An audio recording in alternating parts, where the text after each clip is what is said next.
Topic है ओम का नियम। ये जो है साइंस में जो सबसे ज्यादा इंपॉर्टेंट क्वेश्चन है 2 मार्क्स के क्वेश्चन के, वो इसलिए कि ये फिजिक्स में भी है और केमिस्ट्री में भी है। तो केमिस्ट्री में जब आप विद्युत रसायन पढ़ेंगे तब आपको इससे भेंट होगी, और जब आप फिजिक्स में विद्युत धारा पढ़ेंगे तब आपको इससे भेंट होगी। तो ये दोनों जो फिजिक्स केमिस्ट्री दोनों के लिए इंपॉर्टेंट है। आपको फिजिक्स में 2 मार्क्स में पूछ सकते हैं, या केमिस्ट्री में हो सकता है, केमिस्ट्री में भी 2 मार्क्स में पूछ दे। तो ये 4 मार्क्स के लिए इंपॉर्टेंट हो जाते हैं हमारे साइंस सब्जेक्ट के लिए। तो बस दोनों में कोई अंतर नहीं है, बस सिर्फ भाषा का अंतर है। फार्मूला एक ही होता है कि V बराबर आई आर, ये याद रखना है, V बराबर आई आर। यही जो ओम के नियम से निकला फार्मूला होता है V बराबर आई आर। अगर आप इसको याद रख लेते हैं तो इसको भाषा में परिवर्तित कर देंगे तो ओम का नियम आसानी से बन जाएगा। तो V जहाँ पे हो जाता है विभवांतर, आई हो जाता है विद्युत धारा, और आर हो जाता है प्रतिरोध। तो अब जो है हम बोल सकते हैं प्रतिरोध हमेशा एक मीडियम के लिए या एक चालक के लिए जो प्रतिरोध हमेशा फिक्स होता है। तो एक चालक के लिए या किसी विशेष चालक के लिए जो प्रतिरोध नियतांक होता है।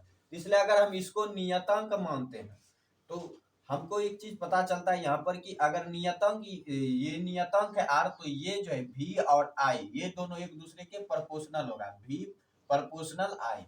यही जो ओम का नियम है कि किसी चालक का विभवांतर उस चालक में प्रवाहित विद्युत धारा के सीधा समानुपाती होता है। तो यही जो इसकी ओम का नियम है। और यही जो हम भलीभांति जानते हैं कि जब प्रोपोर्शनल कांस्टेंट हम हटाते हैं, जब प्रोपोर्शनल साइन हटाते हैं तो हमको कोई कांस्टेंट लेना पड़ता है। हम जब प्रोपोर्शनल साइन हटाते हैं तो मान लीजिए के ले लेते हैं, और जो लैब से प्रायोगिक दृष्टि से जो है के का मान जो है यहाँ पर उस चालक का प्रतिरोध के बराबर होता है, इसीलिए जो के बन जाता है प्रतिरोध बल।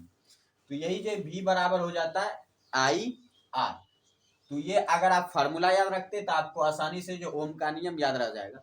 तो ये केमिस्ट्री के लिए भी इंपॉर्टेंट है और फिजिक्स के लिए भी। अगर आप याद रखते तो दोनों में 4 मार्क्स उठा सकते हैं अगर दोनों में पूछा जाए तो। वैसे बहुत कम चांस होते हैं, आपको एक ही में पूछा जाएगा। अगर फिजिक्स में पूछेगा तो केमिस्ट्री में कम चांस होता है, या केमिस्ट्री में पूछेगा तो फिजिक्स में कम चांस होगा। तो ज्यादा मुश्किल नहीं है, सबसे हल्का ओम का नियम है। और इसी से ये जो सरल परिपथ के लिए लागू होता है। आप क्लास 12 के विद्यार्थी हैं तो भलीभांति जानते होंगे कि ओम का नियम सरल परिपथ के लिए लागू होता है। अगर जटिल परिपथ हो जाए तो वहां पर जो किरचॉफ का नियम लागू होता है, उसके भी 2 नियम है। उस पर भी मैंने जो वीडियो बना दिए हैं, आप जाकर चैनल पर जाकर वीडियो देख सकते हैं आराम से। तो यही है V is equal to I R, या बोल सकते हैं विभवांतर चालक का विभवांतर जो है विद्युत धारा के समानुपाती होता है, जिसमें पर नियतांक जो है उस चालक के प्रतिरोध के बराबर होता है।